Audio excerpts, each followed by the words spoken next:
Present ఒక ఆస్ట్రేలియాకి చెందిన ఒక కంటెంట్ క్రియేటర్‌కి మాత్రం తాను తిన్న ఒక చికెన్ ర్యాప్‌లో మాత్రం ఒక పదునైన వస్తువు దొరికిందంట. హ్మ్. అదేంటి తినే వస్తువులో దొరికింది అని చెప్పేసి తాను మాత్రం సోషల్ మీడియాలో పెట్టింది. అసలు హ్మ్. ఎక్కడ జరిగింది? ఏంటి? నిజంగా ఇప్పుడు ప్రెజెంట్ జనరేషన్‌లో చాలా మంది కూడా ఇంట్లో తినే వస్తువుల కన్నా బయట తినడానికి ఎక్కువ ఆసక్తి ఆ! చూపిస్తారు. అంటే అది జంక్ ఫుడ్ వల్ల గావచ్చు, లేకపోతే టేస్ట్ బాగుందని గావచ్చు, వివిధ రకాలు దొరుకుతాయని గావచ్చు.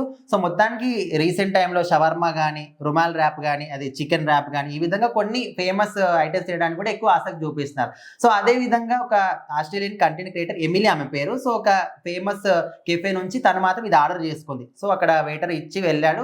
ఫస్ట్ తింది అంతా బానే ఉంది. ఓకే. బావుంది కదా అనుకుంది. నెక్స్ట్ టైమ్ కొరికేసరికి ఏదో పదునైన వస్తువు కనిపించిందంట. సో ఏందబ్బా అని తెరిచి చూస్తే అందులో కత్తి అనమాట. సో అంటే త్రుటిలోని ప్రమాదం తప్పిపోయింది. ఒకవేళ నేను తిన్నుంటే ఏంటి పరిస్థితి? ఒకవేళ అది కొరికినప్పటికి కూడా నాకు నోట్లో ఏమైందని అంటే దీనికి సంబంధించి ఇది అందరికి సిల్లీగా అనిపించొచ్చు. కాకపోతే నిజంగా ఒక త్రుటిలో అంటే తప్పిన కత్తి ప్రమాదం చిన్నగా అనుకోవచ్చు. ఉందన్నమాట. సో, షవర్మా కట్ హ్మ్. చేసేటప్పుడు మనకి ఏస్తారు కదా! చికెన్‌ని కట్ చేస్తూ చిన్న చిన్న కత్తులుంటాయన్నమాట.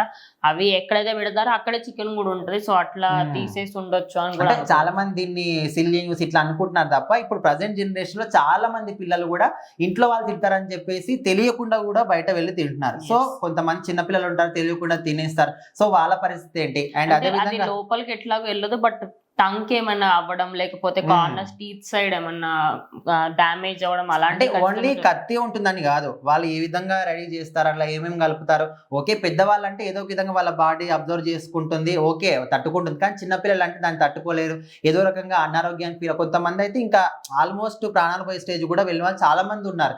రీసెంట్ టైమ్‌లో మనకు మోమోస్ తిని గావచ్చు. సో, ఈ విధంగా. సో, మొత్తానికైతే ఇది సిల్లీ న్యూస్ ఏదన్నా అనుకోవచ్చు గానీ, కాకపోతే ఇట్లాంటి వాటి తినేటప్పుడు జాగ్రత్త. జాగ్రత్తగా ఉండాలి. బయట ఫుడ్ తినేటప్పుడు అది ఏంటి, కనీసం పెద్దవాళ్ళకన్నా చెప్పి తినాలి చిన్న పిల్లలన్నప్పుడు అనేది దీని ఒక ముఖ్య ఉద్దేశ్యం అన్నమాట.